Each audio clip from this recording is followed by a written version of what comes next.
Hello everyone, welcome to my channel tech learn. आज हम बात करेंगे type of instruction based on functionality. हमने पहले देखा था type of instruction based on addressing या बेस्ड ऑन एड्रेस, जिसमें था 0 address instruction, 1 address, 2 address and 3 address instruction. अभी हम बात कर रहे हैं बेस्ड ऑन फंक्शनैलिटी, आपके टाइप ऑफ इंस्ट्रक्शन कौन कौन से होते हैं। फर्स्ट होता है आपका डेटा ट्रांसफर इंस्ट्रक्शन। ठीक है, अब डेटा ट्रांसफर इंस्ट्रक्शन किसके बीच में डेटा ट्रांसफर हो सकता है? डेटा ट्रांसफर हो सकता है बिटवीन रजिस्टर्स, मेमोरी और रजिस्टर्स के बीच में, या फिर आउटपुट पोर्ट्स और रजिस्टर्स के बीच में। ठीक है, अब हम बात करते हैं, अब एग्जाम्पल की बात करते हैं। जैसे हम लोड यूज करते हैं, स्टोर यूज करते हैं, मूव यूज करते हैं, पुश, पॉप। ठीक है, तो ये हो गए आपके डेटा ट्रांसफर इंस्ट्रक्शंस। ठीक है, नेक्स्ट है आपका अरिथमेटिक एंड लॉजिक इंस्ट्रक्शंस। ठीक है, अरिथमेटिक एंड लॉजिक इंस्ट्रक्शंस की बात कर रहे हैं तो हम किसकी बात करेंगे? जो भी आपके कैलकुलेशन और लॉजिकल ऑपरेशंस परफॉर्म होते हैं डेटा पे। जैसे अरिथमेटिक की बात कर लो आप, तो add, subtract, multiplication, multiply, increment. Logic की बात कर लेते हैं तो आपके पास एंड, और, नॉट, एक्सॉर या कंपेयर। ठीक है, तो ये सब किसके अंदर आते हैं? आपके अरिथमेटिक एंड लॉजिक इंस्ट्रक्शंस के। ठीक है, नेक्स्ट है आपका control flow instructions. Control flow instructions तो बेसिकली क्या करते हैं? They alter the sequence of instruction execution by changing the value of the program counter और instruction pointer। पहले हम देख चुके हैं, मैं प्रीवियस वीडियो का लिंक मैं टैग कर दूंगी डिस्क्रिप्शन बॉक्स में, देख लीजिएगा। The alter of sequence of instruction क्या होता है कि आपका कंट्रोल फ्लो इंस्ट्रक्शन क्या होते हैं? जो क्या करते हैं, आपके ऑल्टर करते हैं सीक्वेंस का, जो मतलब आपका इंस्ट्रक्शन एग्जीक्यूट होने वाला है उसके सीक्वेंस को ऑल्टर करने के लिए यूज किए जाते हैं कंट्रोल फ्लो इंस्ट्रक्शंस। तो बेसिकली क्या चेंज करते हैं? या तो प्रोग्राम काउंटर की वैल्यू या फिर इंस्ट्रक्शन पॉइंटर, दोनों। प्रोग्राम काउंटर क्या करता है? नेक्स्ट की आपकी जो वैल्यू है, नेक्स्ट जो आपका इंस्ट्रक्शन परफॉर्म होने वाला है, एग्जीक्यूट होने वाला है, उस इंस्ट्रक्शन के मेमोरी एड्रेस को स्टोर करता है प्रोग्राम काउंटर। इंस्ट्रक्शन पॉइंटर क्या करता है? जो आपका करंट एग्जीक्यूट हो रहा है। ठीक है, इसके एग्जाम्पल की बात कर लें तो जैसे आप बात करते हैं अनकंडीशनल जंप या ब्रांच है, तो उसमें हम क्या लिखते हैं?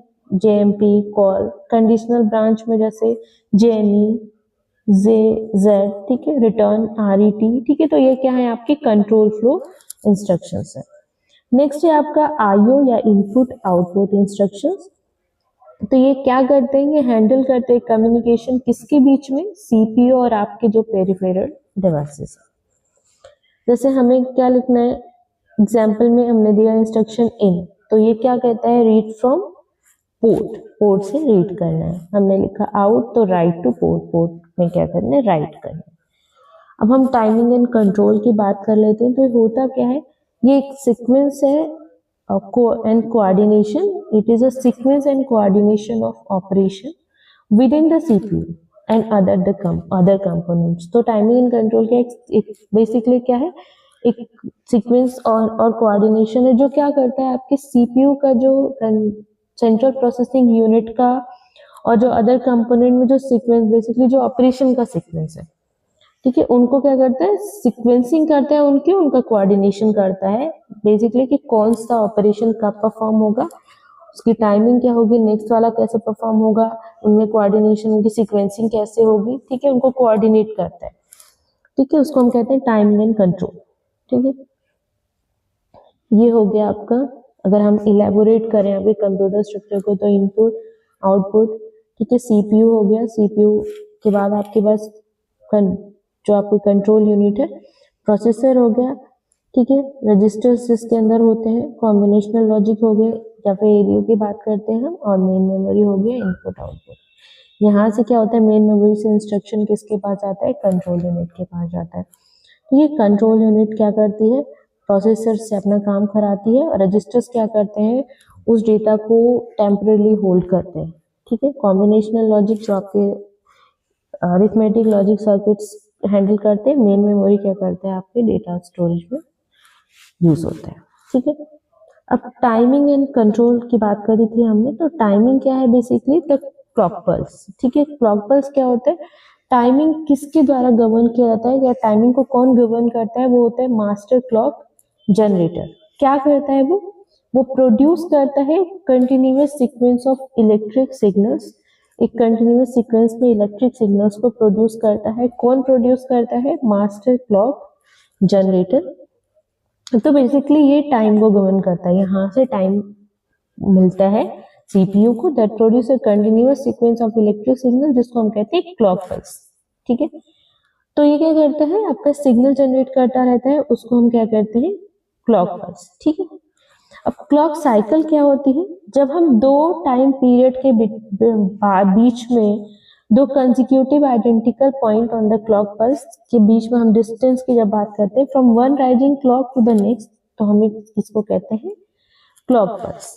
ठीक है, सिंक्रोनाइजेशन की बात कर ले, तो सिंक्रोनाइजेशन क्या होता है, जिसमें कि अगर हम सिंक्रोनाइजेशन का मतलब होता है कि अगर हम सीपीयू की बात करें तो इसमें रजिस्टर है, एएलयू है, मेमोरी है, इंटरफेसेस है।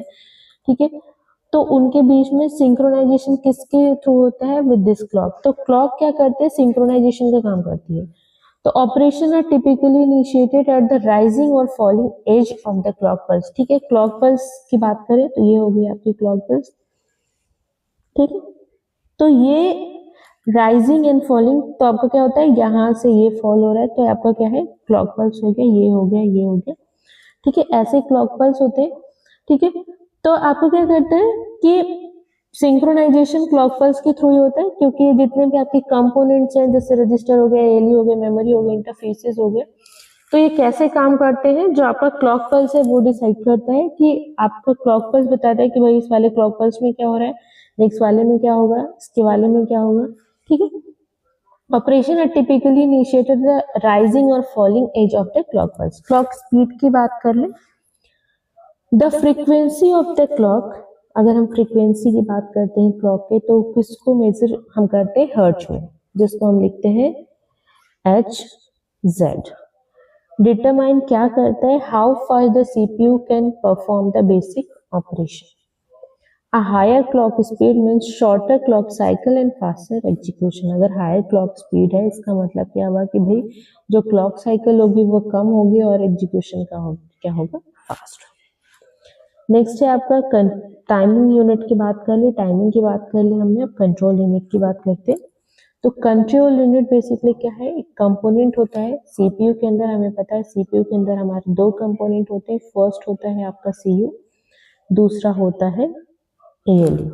ठीक है, सीयू का काम होता है सारे ऑपरेशंस को कंट्रोल करना। ठीक है, अब कैसे कंट्रोल करता है, ठीक है, और दूसरा क्या होता है आपका एएलयू, जो क्या करता है, अरिथमेटिक एंड लॉजिक ऑपरेशंस को परफॉर्म करता है। Control unit is the component within the CPU that interprets the instruction and generate the necessary control signal to execute them। तो CPU का काम क्या है, जो भी आपको इंस्ट्रक्शन आप सिस्टम को दे रहे हैं, सिस्टम जो इंस्ट्रक्शन जनरेट कर रहा है, जो हम यूजर एंड से दिया जा रहा है, ठीक है, उसको क्या करना, उस CPU का काम है उसको इंटरप्रेट करना उस इंस्ट्रक्शन को, और फिर कंट्रोल सिग्नल को जनरेट करना टू एग्जीक्यूट देम, जो आपके इंस्ट्रक्शंस है। इसीलिए इसको हम क्या कहते हैं, it is the brain of operation sequence. ठीक है, अब फंक्शंस की बात करें, सीयू के फंक्शंस क्या है। फर्स्ट है आपका इंस्ट्रक्शन का इंटरप्रिटेशन। इंस्ट्रक्शन को memory, it fetches an instruction from memory, तो आपका क्या काम है इसका, मेमोरी से इंस्ट्रक्शन को फेच करना, इंस्ट्रक्शंस को फेच करना। ठीक है, उसके बाद डिकोड इट, फेच करना, डिकोड करना और डिटरमाइन करना कि ऑपरेशन क्या हो, परफॉर्म हो, एंड आइडेंटिफाइज द ऑपरेंड्स। ठीक है, तीनों काम हो गए इसके। क्या करना है, फर्स्ट कि मेमोरी से इंस्ट्रक्शन को फेच करना, उसके बाद इसको डिकोड करना, फिर ये सुनिश्चित करना कि आपका जो ऑपरेशन है वो परफॉर्म हो और ऑपरेंड्स को आइडेंटिफाई करना। ठीक है, ये क्या होता है, आपका कंट्रोल यूनिट का फर्स्ट टास्क है इंस्ट्रक्शन इंटरप्रिटेशन। ठीक है, सेकेंड है कंट्रोल सिग्नल जनरेशन। ठीक है, कंट्रोल सिग्नल जनरेशन, तो बेस्ड ऑन द डिकोड, जो आपका इंस्ट्रक्शन डिकोड करी गई है, तो सीयू जनरेट करता है specific sequence of micro operation. जैसे कि आपके पास एक पूरा इंस्ट्रक्शन था, तो सीयू क्या किया, सीयू ने इसको किया फैच। ठीक है, फैच करने के बाद उसने क्या किया, छोटे छोटे ऑपरेशंस में उसको ब्रेक कर दिया। ठीक है, and the corresponding electric control signals. ठीक है, अब क्या करना है, इसको अलग अलग परफॉर्म करने के लिए वो क्या करता है, अलग अलग कंट्रोल सिग्नल्स जनरेट करता है, उसके करस्पॉन्डिंग जो आपके क्या है सीक्वेंसेस। अब ये सिग्नल्स क्या करते हैं, ओपन और close gates to allow data flow between register in the ALU and enable the ALU to perform a specific operation. जैसे हम एडिशन सब्सट्रैक्शन की बात कर रहे हैं या कोई मैथमेटिकल या लॉजिकल ऑपरेशन है, फिर control the reading from and writing it to memory. ठीक है, कंट्रोल सिग्नल जनरेशन हो गया। तो क्या किया उसने कि आपके डिकोडेड इंस्ट्रक्शन पे सीयू ने क्या किया, कंट्रोल यूनिट ने क्या किया, जनरेट किया specific sequence of micro operations. ठीक है, माइक्रो ऑपरेशंस अगेन कहाँ परफॉर्म होते हैं, रजिस्टर्स पे परफॉर्म होते हैं। तो उनके अगेंस्ट क्या किया उसने, कंट्रोल सिग्नल्स जनरेट किए। अब कंट्रोल सिग्नल्स जनरेट किए तो इन सिग्नल्स का काम क्या है कि आपको क्या करना, open and close gates to allow data flow between the register in the ALU। भाई आप जो माइक्रो ऑपरेशन परफॉर्म होगा तो क्या होगा, आपके R1 R2 इनके अंदर क्या है, आपका ऑपरेशंस है। ठीक है, माइक्रो ऑपरेशंस है। तो क्या करेंगे, ये क्या करते हैं, open and close the gate, भाई की क्या आपका परफॉर्म होना है कौन सा ऑपरेशन, कौन से रजिस्टर से कम्युनिकेट करना है, किस रजिस्टर से डेटा कैसे ट्रांसफर होके ऑपरेशन परफॉर्म होगा। फिर उसके बाद ये enable the ALU to perform a specific operation. ठीक है, इनेबल करेगा ALU को, पहले ट्रांसफर फिर इनेबल, ALU परफॉर्म करेगा। उसके बाद उसको क्या करेगा, रीड या राइट जो भी करना है वो मेमोरी में उसके साथ ऑपरेशन परफॉर्म किया जाएगा। ठीक है, फिर सीक्वेंस कंट्रोल।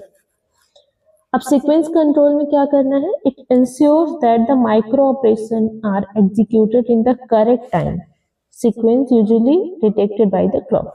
ठीक है, अब इसका सीक्वेंस कंट्रोल, जिस सीक्वेंस में माइक्रो ऑपरेशन परफॉर्म होने हैं, ठीक है, जो जो क्या होते हैं ऑलरेडी क्लॉक पल्स के थ्रू डिक्टेटेड होते हैं, उनको उनके सीक्वेंस को क्या करना, मेंटेन करना।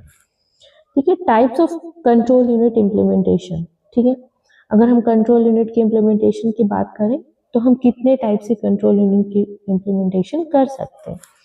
The design of the control unit can be broadly categorized into two main types, दो मेन टाइप्स है। फर्स्ट है हार्डवायर्ड कंट्रोल, सेकेंड है माइक्रो प्रोग्राम कंट्रोल।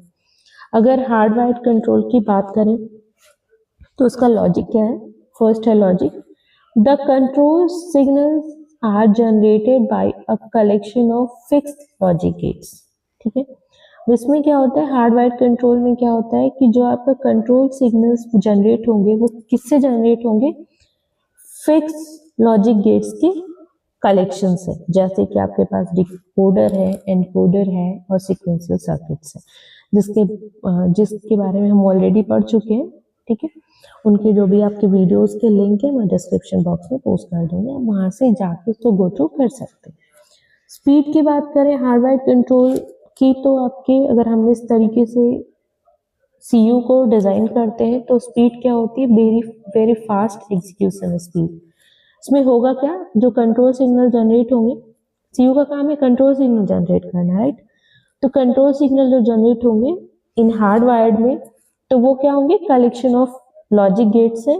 क्या हो सकते हैं वो, डिकोडर्स हो सकते हैं, एनकोडर्स हो सकते हैं या सीक्वेंशियल सर्किट्स हो सकते हैं। स्पीड क्या होती है, बहुत फास्ट होती है। फ्लेक्सिबिलिटी की बात करें तो डिफिकल्ट टू मॉडिफाई और change the instruction set, require physically rewiring the hardware.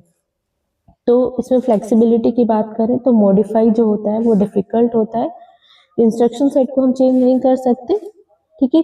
अगर चेंज करना हो तो क्या होगा, आपके पास फिजिकल रिवायरिंग हार्डवेयर की चाहिए होगी। यूजेस की बात कर लें तो टिपिकली यूज इन रिस्क, ठीक है, रिड्यूस्ड इंस्ट्रक्शन सेट कंप्यूटर्स में आर्किटेक्चर में ये यूज होते हैं। नेक्स्ट है आपका माइक्रो प्रोग्राम्ड। अब माइक्रो प्रोग्राम कंट्रोल में क्या होता है, अगर जिसमें control signals are stored as sequence of control words in a special fast memory called control memory और control store, the sequence of these words in the micro program. अब हम बात करते हैं कि इसमें जो कंट्रोल सिग्नल स्टोर्ड होंगे वो सीक्वेंस ऑफ कंट्रोल वर्ड्स होंगे, जो कहाँ पे स्टोर होंगे, कंट्रोल मेमोरी और कंट्रोल स्टोर, जिनको हम कहेंगे सीएम और CS. The sequences of these words is the micro programme, ठीक है। द सीक्वेंस होंगे, इनको हम क्या क्या कहते हैं, माइक्रो प्रोग्राम। स्पीड की बात करें तो स्लोअर होता है than hardwire control due to memory access time, ठीक है। हम किसकी बात करें, क्योंकि वहां पे हम क्या कर रहे हैं कि आपकी जो सीक्वेंशियल सर्किट है या फिर इनकोडर और डिकोडर को यूज करके हम क्या कर रहे हैं, कंट्रोल सिग्नल को जनरेट कर रहे हैं। बट यहाँ पे हम क्या कर रहे हैं, कंट्रोल सिग्नल कहाँ पे स्टोर है, ये मेमोरी में स्टोर है, ठीक है। मेमोरी में स्टोर है, दैट्स वाई क्या होगी, आपका मेमोरी एक्सेस टाइम लगेगा। मेमोरी से हम जब एक्सेस करेंगे तो वहां पे क्या करेगा, कुछ ना कुछ टाइम जाएगा, तो दैट्स वाई क्या होता है, ये स्लोअर होता है रेदर देन हार्डवायर कंट्रोल। अब फ्लेक्सिबिलिटी की बात कर लो तो इजियर टू मॉडिफाई होता है द इंस्ट्रक्शन और fix bugs by changing the content of the control memory. हम कंट्रोल मेमोरी का क्या कर सकते हैं, कंटेंट, या फिर हम उसको इजियर टू मॉडिफाई होता है।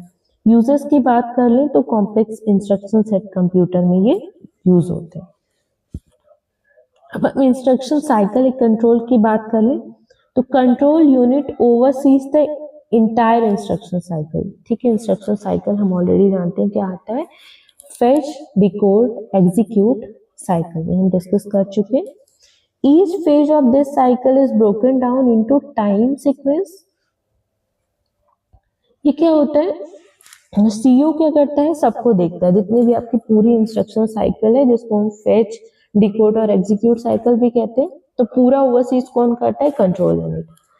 तो अगर हम इस पर्टिकुलर हर फेज की बात करें, फेच की, डिकोड की, एग्जीक्यूट की, तो each phase of this cycle is broken down into sequenced micro operation control by the CU. क्या होता है, जितने भी आपके फेजेस हैं वो क्या होते हैं, ब्रेक हो जाते हैं टाइम सीक्वेंस में, ठीक है, माइक्रो ऑपरेशंस में।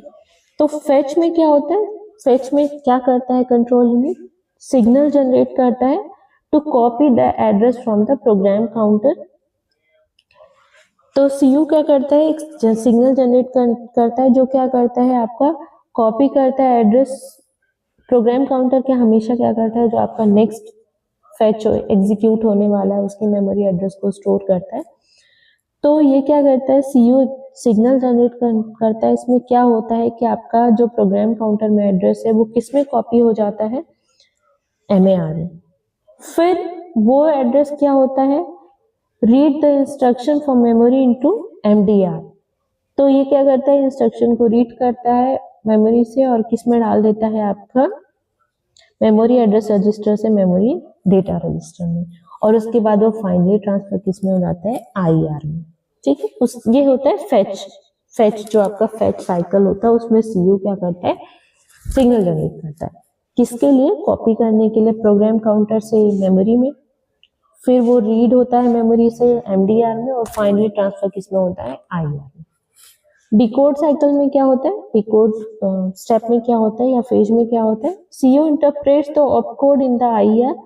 इंस्ट्रक्शन से वो क्या करता है, इंस्ट्रक्शन रजिस्टर से इंटरप्रेट किसको करता है, ऑपकोड को, और डिटरमाइन करता है कि वे subsequent control signal need to be generated, कि भाई काम क्या करना है तो इसके अगेंस्ट कौन सा सिग्नल जनरेट होगा, ठीक है।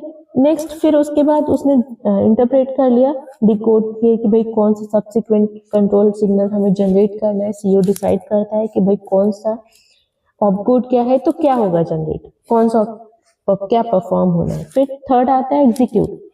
अब एग्जीक्यूट में क्या करता है control unit, the CU generate the signal necessary to carry out the operation, कि भाई ऑपरेशन को अगर परफॉर्म करना है तो कौन सा सिग्नल जनरेट होगा वो डिकोड फेज में डिसाइड कर लेता है कंट्रोल यूनिट, फिर वो जनरेट करता है सिग्नल। जैसे कि अगर हम बात करें कि जैसे कि एएलयू को इनेबल करना है क्योंकि एडिशन ऑपरेशन परफॉर्म करना है, फिर ट्रांसफर करना है रिजल्ट को एक डेस्टिनेशन रजिस्टर में, तो यहाँ पे कौन होगा एक्टिव? एएलयू। ठीक है, इनेबल कर दिया उसने एएलयू को, और क्या हो गया आपका ऑपरेशन एग्जीक्यूट हो गया। उसके बाद जिस भी रजिस्टर में उस रिजल्ट को ट्रांसफर करना था उसमें ट्रांसफर हो गया। इंस्ट्रक्शन साइकिल में होता क्या है? Instruction cycle also known as fetch, decode और एग्जीक्यूट साइकिल, जो हमें वही पढ़ा है हमने। It is the fundamental process. क्या होता है? कंप्यूटर सीपीयू का follow from boot up until the computer shut down. फिर क्या होता है कि ये साइकिल कब तक फॉलो होती है? जब तक आपका फॉलोज फ्रॉम, जब तक कि आपका सिस्टम स्टार्ट होता है और जब तक आपका सिस्टम शट डाउन नहीं होता। ठीक है, it is a continuous loop that every machine level instruction is handled sequentially and efficiently. System के स्टार्ट होने तक से सिस्टम के शट डाउन होने तक इंस्ट्रक्शन साइकिल क्या होती है? काम करती रहती है। ठीक है, तीनों आपका फेच, डिकोड, एग्जीक्यूट साइकिल ये चलता ही रहता है, चलता ही रहता है जब तक आपका सिस्टम शट डाउन नहीं हो जाता है। ठीक है, मेन स्टेजेस क्या है आप देख चुके हो, फेच हो गया, एग्जीक्यूट हो गया और डिकोड हो गया। तो एक्चुअली क्या होता है? फेच होता है, फिर डिकोड होता है, फिर क्या होता है? एग्जीक्यूट होता है। ठीक है, फेच में देख लिया हमने। डिकोड स्टेज में क्या होता है हम एक बार देख लेते हैं। फेच में फर्स्ट क्या होता है आपका? सीपीयू रिट्रीव करता है next instruction for main memory RAM से। ठीक है, उसके बाद क्या करता है? Program counter holds the memory address for the next instruction. Program counter का काम क्या होता है कि वो नेक्स्ट इंस्ट्रक्शन जो परफॉर्म होनी है उसका मेमोरी एड्रेस स्टोर कर लेता है। फिर the address in the PC is copied in the MAR। फिर the instruction from the memory location is fetched and placed in the memory data register. ठीक है, MAR से वो MDR में चला गया और उसके बाद IR में चला गया। फिर द पीसी प्रोग्राम काउंटर क्या करेगा? इंक्रीमेंट कर देगा to the point and next जो इंस्ट्रक्शन है उसको स्टोर कर लेगा। डिकोड में क्या होगा? सीईओ इंटरप्रेट करेगा इंस्ट्रक्शन को जो IR में होगी, फिर वो ऑपरेशन डिटरमाइन करेगा कि भाई एडिशन होना है, डेटा ट्रांसफर होना है, ब्रांचिंग होनी है, मतलब होना क्या है और कौन कौन से ऑपरेंड या कौन कौन सा डेटा नीडेड है। फिर वो क्या करता है? कंट्रोल सिग्नल को जनरेट करता है जो भी आपका ऑपरेशन परफॉर्म होना है। फिर instruction involve and indirect memory address, effective address of the operand में भी रीड फ्रॉम द मेमोरी। फिर हमें जो चाहिए वो हमें एड्रेस से जाके फेच करने। फिर एग्जीक्यूट आ जाता है। एग्जीक्यूट में क्या होता है? आपका control unit control signal generate करता है appropriate functional unit to the CPU. ठीक है, फिर आपके पास the actual operation specified by the instruction जो होता है वो परफॉर्म होता है, चाहे वो लॉजिकल ऑपरेशन हो, रीडिंग और राइटिंग मेमोरी फ्रॉम रजिस्टर हो, या फिर कोई सीक्वेंस चेंज करना है एग्जीक्यूशन का। जैसे ही वो परफॉर्म हो जाता है वो साइकिल वापस से रिपीट होती है, फिर वो फेच स्टेज से फिर आपका नेक्स्ट आता रहता है। ठीक है, अब हम बात करते हैं कि आपका मेमोरी रेफरेंस इंस्ट्रक्शन कौन कौन से होते हैं। ठीक है, यहाँ तक आपको कोई भी कंफ्यूजन हो और प्लीज चैनल को सब्सक्राइब किए, सपोर्ट कीजिए, और आपको कोई भी रिगार्डिंग कोई भी कंफ्यूजन हो, आप कुछ क्वेश्चन पूछना चाहते हैं तो आप कमेंट बॉक्स में जाके क्वेश्चन अपना ड्रॉप कर सकते हैं। Thank you so much.